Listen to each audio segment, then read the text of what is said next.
여러분, 올해 추석 연휴는 상당히 길죠? 연휴가 길어지면서 가족끼리 추석, 명절을 함께 보내시는 분들이 많이 있는 줄 압니다. 저는 지난해 추석 다음 날 응급실에 실려온 60대 중반의 한 환자분이 생각납니다. 혈당이 500 이상 치솟아 의식이 몽롱한 상태였죠. 가족들에게 물어보니 전날 추석이라고 송편을 10개 이상 드시고 갈비찜에 잡채까지 평소보다 3배 이상 드셨다고 합니다. 당뇨약도 제대로 챙기지 않으셨고요. 그분은 결국 일주일간 입원 치료를 받으셨는데 다행히 큰 후유증 없이 회복하셨습니다. 하지만 이런 일들이 명절 때마다 반복되고 있습니다. 오늘은 바로 이 이야기를 하려고 합니다. 안녕하세요. 30년 넘게 당뇨 환자분들을 진료해 온 내과 전문의입니다. 저는 수많은 당뇨 환자분들을 만나왔지만 특히 명절이 되면 마음이 무거워집니다. 1년 내내 열심히 혈당 관리를 하시던 분들도 단 하루 추석, 하루 때문에 응급실로 실려 오시는 경우를 너무 많이 봤거든요. 오늘 제가 말씀드릴 내용은 단순한 식이요법이 아닙니다. 실제로 제 환자분들이 겪은 위기와 그 해결 방법, 그리고 앞으로 어떻게 관리해야 하는지에 대한 실질적인 이야기입니다. 추석이 되면 우리의 식탁은 핵국식으로 빚은 송편, 기름에 지글지글. 부친 전 달콤한 간장 양념이 배인 갈비찜, 참기름 향 가득한 잡채까지. 보기만 해도 군침이 도는 음식들이지만 당뇨 환자분들에게 이 음식들은 건강을 위협하는 위험 신호입니다. 실제로 국민은행에서 발표한 추석 음식 칼로리 분석 자료를 보면 깜짝 놀랄 수밖에 없습니다. 송편 4개가 100칼로리, 갈비찜 1인분이 531칼로리, 잡채 100g이 150칼로리, 동태전 4개가 300칼로리입니다. 여기에 밥 한 공기 300칼로리를 더하면 한 끼에만 1200에서 1300칼로리를 섭취하게 되는 겁니다. 하루 권장 섭취량이 2400칼로리인 것을 생각하면 한 끼의 하루 권장량의 60%를 먹는 셈이죠. 하지만 더 큰 문제는 바로 탄수화물의 양입니다.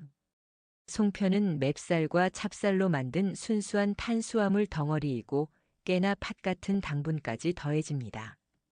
잡채의 당면 역시 순수 전분이고 밥도 탄수화물입니다.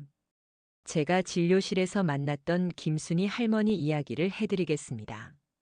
70대 초반이신 할머니는 10년 넘게 당뇨를 앓아오셨지만 식이 조절과 약물 치료를 철저히 하셔서 당화혈색소가 6.5 정도로 잘 유지되고 계셨습니다. 그런데 추석 이후 할머니를 다시 뵀을 때 저는 깜짝 놀랐습니다.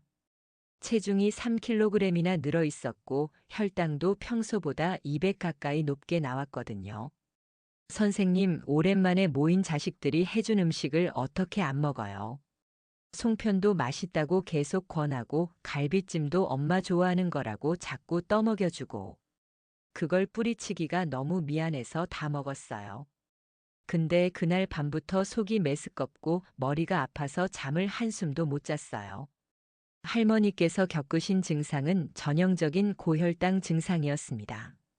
혈당이 180 이상으로 계속 높아지면 당이 소변으로 빠지기 시작하면서 갈증이 심해지고 소변을 자주 보게 되고 극심한 피로감을 느끼게 됩니다.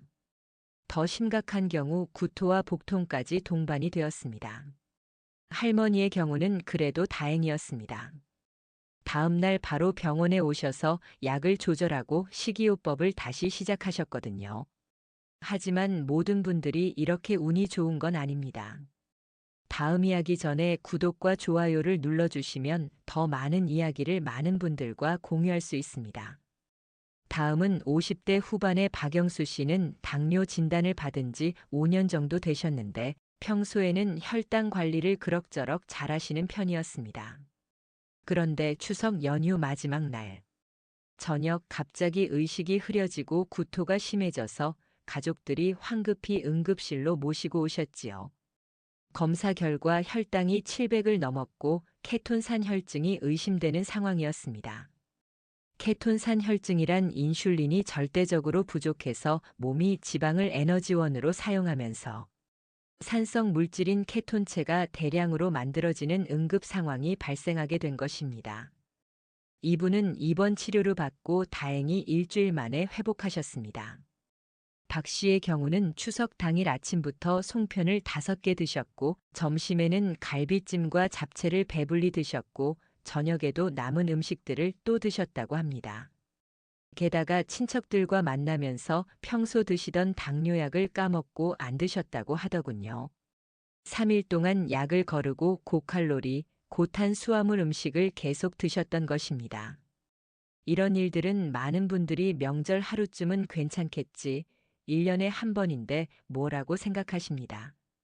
하지만 당뇨 환자분들에게 하루의 방심은 정말 위험합니다.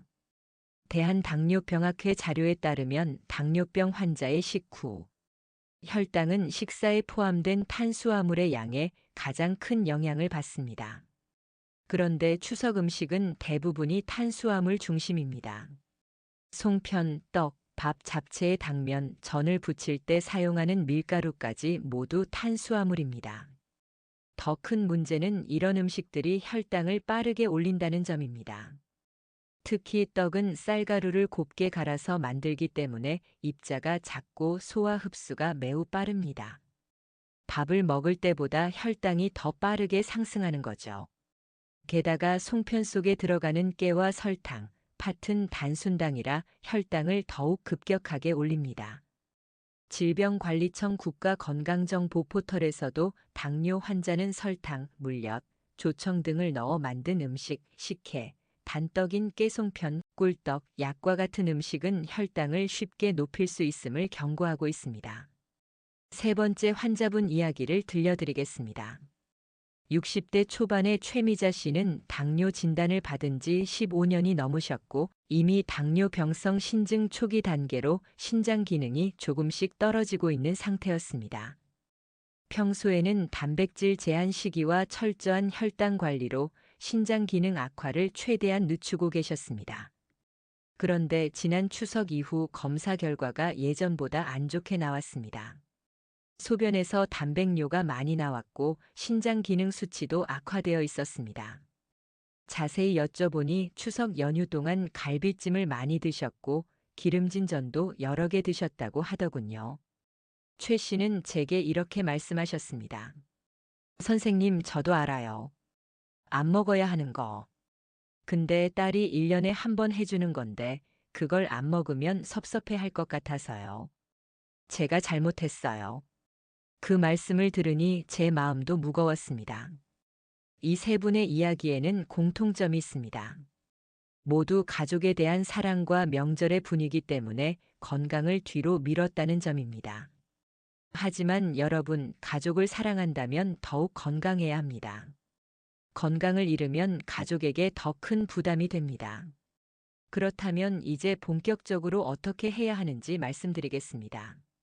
먼저 추석 음식을 완전히 포기할 필요는 없습니다. 다만 똑똑하게 먹어야 합니다. 첫 번째, 송편은 절대적으로 개수를 제한해야 합니다. 송편 7개를 먹으면 밥 한 공기와 비슷한 칼로리를 섭취하게 됩니다. 그러니 송편은 최대 3개에서 4개만 드시고 대신 밥의 양을 평소의 절반으로 줄이세요. 송편을 4개 드셨다면 밥은 반 공기만 드시는 겁니다. 그리고 송편의 종류도 중요합니다. 깨송편보다는 숙송편이나 콩송편이 낫습니다. 깨송편 1개가 42칼로리인데 여기에 설탕이 많이 들어갑니다. 반면 쑥이나 검은 콩을 넣은 송편은 식이섬유가 더 많아서 혈당 상승 속도가 조금 느립니다. 여기서 하나 더 팁을 드리자면 송편을 차갑게 먹으면 저항성 전분이 증가해서 탄수화물 소화가 느려지고 혈당이 천천히 오릅니다. 반대로 프라이팬이나 전자레인지에 데우면 전분이 빠르게 분해되어 혈당도 빠르게 상승합니다. 이건 경향신문에서도 보도한 내용입니다. 두 번째, 갈비찜을 드실 때는 기름기를 최대한 제거하세요. 갈비 한 토막이 150칼로리인데 1인분을 양껏 먹으면 600칼로리 가까이 됩니다. 게다가 갈비찜에는 고지방이 많아서 체중 증가는 물론 콜레스테롤 수치까지 올라갑니다. 조리할 때부터 달리 해야 합니다. 갈비를 삶을 때 녹차 우린 물을 붓고 30분 정도 끓인 후 식히면 하얗게 굳어버린 기름을 쉽게 제거할 수 있습니다. 이렇게 하면 기름이 빠지고 녹차 향도 스며들어 더욱 담백한 갈비찜을 만들 수 있습니다. 만약 이미 만들어진 갈비찜이라면 키친타월로 기름기를 닦아내고 드세요. 그리고 갈비는 두세 토막만 드시고 대신 갈비찜에 들어간 당근이나 무 같은 채소를 더 많이 드시는 게 좋습니다. 세 번째, 잡채는 사실 당뇨 환자분들이 가장 조심해야 하는 음식 중 하나입니다. 1인분에 200에서 250 칼로리인데 기름을 많이 사용해서 칼로리가 높습니다. 게다가 당면 자체가 순수 전분이라 혈당을 빠르게 올립니다. 잡채를 드실 때는 당면보다 채소 위주로 드세요. 당면은 몇 가닥만 맛만 보듯이 드시고 시금치, 당근, 버섯 같은 채소를 많이 드시는 겁니다. 채소에는 식이섬유가 풍부해서 혈당 상승을 늦춰줍니다. 네 번째, 저는 기름에 부친 음식이라 칼로리가 매우 높습니다. 명태전 한 개가 80칼로리, 완자전은 90칼로리, 녹두빈대떡은 한 장에 194칼로리입니다. 전 부치는 옆에서 맛보기로 이것저것 집어 먹다 보면 500칼로리를 훌쩍 넘깁니다.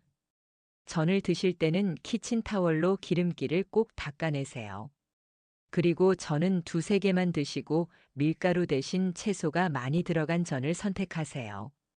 애호박전이나 버섯전이 고기 완자전보다는 낫습니다. 다섯 번째, 식혜는 절대 금물입니다. 식혜 150g이 130칼로리인데 여기에는 엿기름에서 나온 당분이 가득합니다. 대한당뇨병학회에서도 식혜 대신 따뜻한 녹차, 홍차, 블랙커피 같이 달지 않은 차를 권장합니다. 갈증이 나면 물을 충분히 드세요. 물은 혈당을 올리지 않으면서 포만감을 주고 몸속 노폐물 배출도 도와줍니다. 보이차, 우엉차, 계피차, 녹차를 함께 마시면 탄수화물 흡수를 늦추고 혈당 급상승을 방지하는 데 도움이 됩니다. 이 영상이 많은 당뇨 환자분들께 도움이 되길 바라며 구독과 좋아요로 응원해 주시면 더 좋은 건강 정보로 찾아뵙겠습니다. 여섯 번째, 식사 순서가 중요합니다. 송편이나 밥 같은 탄수화물을 먼저 먹지 마세요. 채소 반찬부터 천천히 드시고 그 다음 고기나 생선 같은 단백질을 드시고 마지막에 송편이나 밥을 드세요. 국가건강정보포털 자료에 따르면 식이섬유가 풍부한 채소를 먼저 먹으면 탄수화물의 흡수 속도가 느려져서 혈당이 천천히 오릅니다. 이건 정말 효과가 좋은 방법입니다. 일곱 번째, 식사량을 조절하세요. 평소에 먹는 양의 80%만 드시는 겁니다. 조금 부족하다 싶을 때 수저를 놓는 게 가장 좋습니다. 배가 완전히 부를 때까지 먹으면 혈당이 급격히 올라갑니다. 여덟 번째, 식사 시간을 규칙적으로 지키세요. 명절이라고 아침을 거르고 점심을 늦게 먹거나 하루 종일 간식을 먹는 건 절대 안 됩니다. 당뇨약을 복용하시거나 인슐린 치료 중인 분들은 식사를 거르면 저혈당 위험이 높아집니다. 질병관리청에서도 일정한 시간에 알맞은 양의 음식을 규칙적으로 먹는 게 혈당 조절에 가장 중요하다고 강조합니다. 제때에 식사하지 못하면 다음 식사 때 과식하게 되고 체중도 증가합니다. 아홉 번째, 약을 절대 거르지 마세요. 명절이라고 바쁘다고 약을 안 먹으면 정말 위험합니다. 박영수 씨처럼 응급실에 실려갈 수 있습니다. 약은 식사 전후 정해진 시간에 꼭 챙겨 드세요. 만약 식사 시간이 불규칙해질 것 같다면 담당 의사 선생님께 미리 상담하세요. 상황에 맞게 약 용량을 조절하거나 복용 시간을 조정할 수 있습니다. 열 번째, 명절 내내 혈당을 자주 체크하세요. 아침 공복, 식후 2시간, 자기 전 이렇게 하루에 최소 3번은 혈당을 재보세요. 혈당이 180 이상으로 올라가면 즉시 조치를 취해야 합니다. 만약 혈당이 300 이상으로 올라가고 갈증이 심하고 소변을 자주 보고 구토나 복통이 있다면 즉시 응급실로 가세요. 이건 고혈당 쇼크나 케톤산 혈증의 증상일 수 있습니다.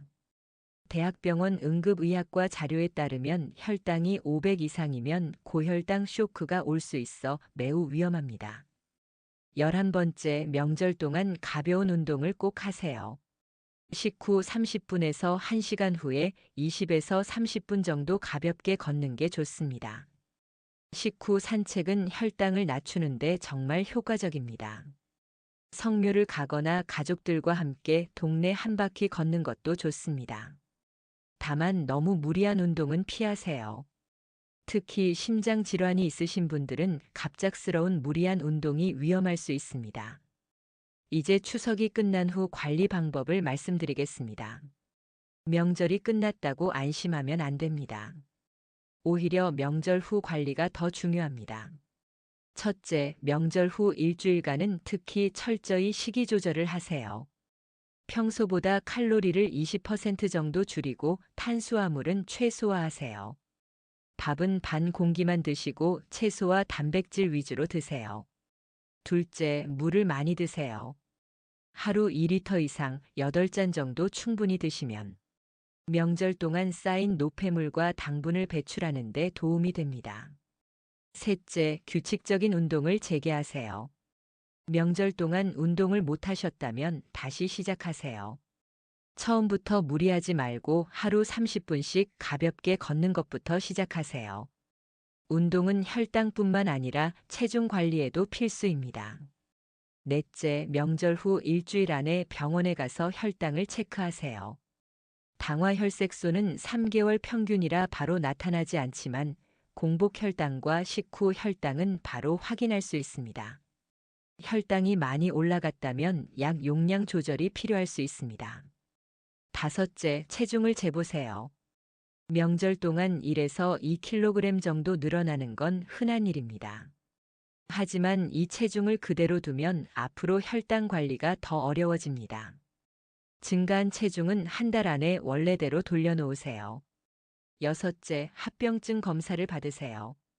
특히 당뇨를 10년 이상 앓으신 분들은 정기적으로 합병증 검사를 받아야 합니다. 눈 검사로 망막병증을 체크하고 소변 검사로 신장 기능을 확인하고 발 검사로 신경병증을 체크해야 합니다.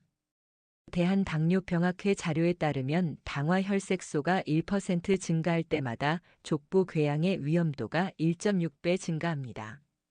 당뇨병성 족부 궤양 환자의 15에서 24%에서 절단술이 시행될 정도로 심각합니다. 그러니 발 관리도 절대 소홀히 하면 안 됩니다. 일곱째, 스트레스 관리를 하세요. 명절은 즐거운 시간이지만 동시에 스트레스가 많은 시간이기도 합니다.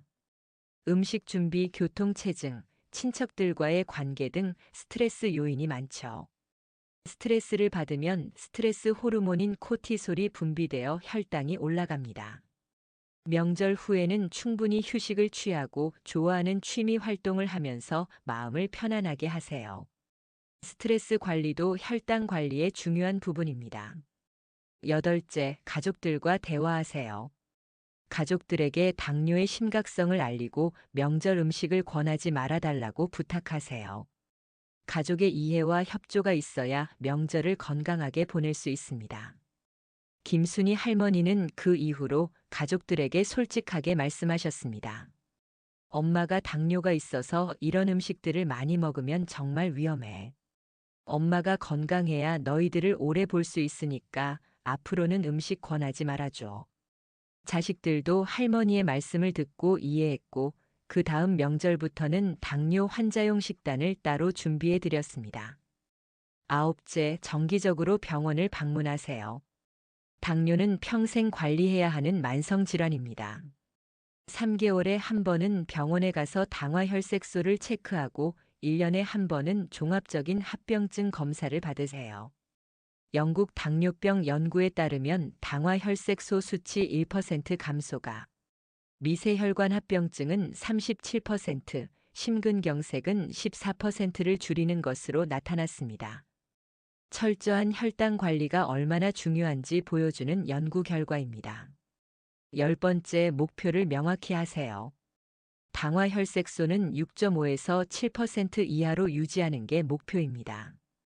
공복 혈당은 80에서 130, 식후 2시간 혈당은 180 이하로 유지하세요. LDL 콜레스테롤은 100 이하, 혈압은 130대 80 이하로 관리해야 합니다. 이 목표들을 달성하기 위해서는 식이요법, 운동요법, 약물요법을 모두 철저히 지켜야 합니다. 하나라도 소홀히 하면 혈당 조절이 어려워집니다. 당뇨 환자분들께 꼭 드리고 싶은 말씀이 있습니다. 당뇨는 무서운 병이지만 잘 관리하면 일반인과 똑같이 건강하게 살 수 있습니다. 하지만 방심하는 순간 합병증이 찾아옵니다. 제가 30년 넘게 당뇨 환자분들을 보면서 느낀 건 초기 관리가 정말 중요하다는 겁니다.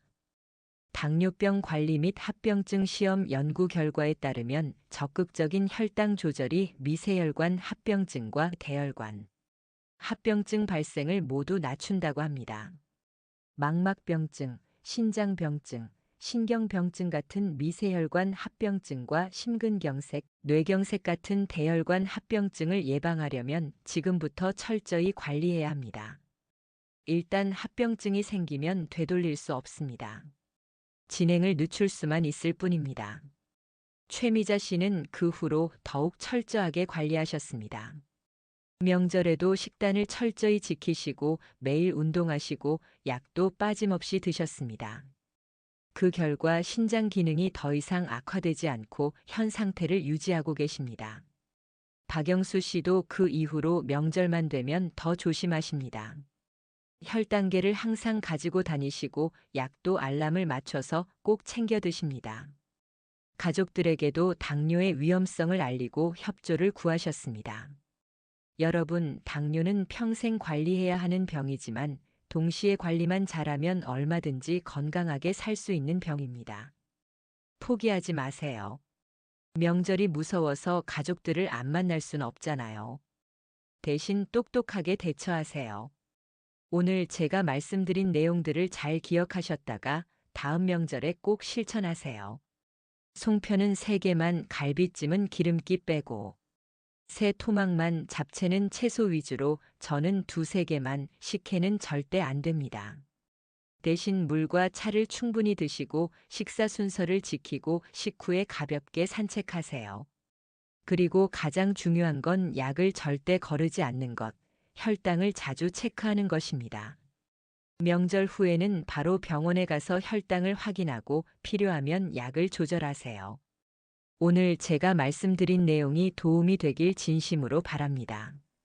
이 영상이 도움이 되셨다면 구독과 좋아요 버튼을 눌러주시고 댓글로 건강한 명절 보내기라고 남겨주세요. 여러분의 건강을 응원합니다. 그리고 혹시 주변에 당뇨를 앓고 계신 가족이나 친구가 있다면 이 영상을 꼭 공유해 주세요. 한 사람이라도 더 건강한 명절을 보낼 수 있도록 도와주시면 감사하겠습니다. 마지막으로 한 가지만 더 말씀드리겠습니다. 당뇨 환자분들이 가장 많이 하시는 질문이 선생님, 저 평생 이렇게 살아야 해요? 입니다. 네, 평생 관리해야 합니다. 하지만 그게 불행한 삶을 의미하는 건 아닙니다. 오히려 당뇨 때문에 건강에 더 신경 쓰게 되고 규칙적인 생활을 하게 되고 운동도 하게 되면서 당뇨가 없는 사람들보다 더 건강하게 사시는 분들도 많습니다. 마인드의 차이입니다. 당뇨를 병이라고 생각하지 말고 건강을 지키는 동반자라고 생각하세요. 당뇨가 여러분에게 건강한 생활 습관을 알려주는 선생님이라고 생각하세요. 그렇게 생각하면 훨씬 긍정적으로 관리할 수 있습니다. 김순희 할머니는 지금 80대 중반이신데도 여전히 건강하게 지내고 계십니다. 당화 혈색소도 6.3으로 아주 잘 관리되고 계시고 합병증도 없으십니다. 매일 아침 1시간씩 걸으시고 식단도 철저히 지키시고 약도 빠짐없이 드십니다. 할머니께서 제게 이렇게 말씀하셨습니다. 선생님, 당뇨 때문에 오히려 더 건강해진 것 같아요. 예전에는 아무렇게나 먹고 운동도 안 했는데 지금은 매일 걷고 건강하게 먹으니까 몸이 훨씬 가벼워요. 친구들보다 제가 더 건강해요. 여러분도 할 수 있습니다. 오늘부터 시작하세요. 작은 실천이 모여서 큰 변화를 만듭니다. 송편 하나 덜 먹기, 식후 10분 걷기, 이런 작은 실천들이 쌓이면 1년 후, 10년 후 여러분의 건강을 지켜줍니다. 다시 한번 말씀드립니다. 이 영상이 도움이 되셨다면 꼭 구독과 좋아요를 눌러주시고 알림 설정까지 해주세요. 앞으로도 당뇨 환자분들을 위한 유익한 정보를 계속 전달해 드리겠습니다.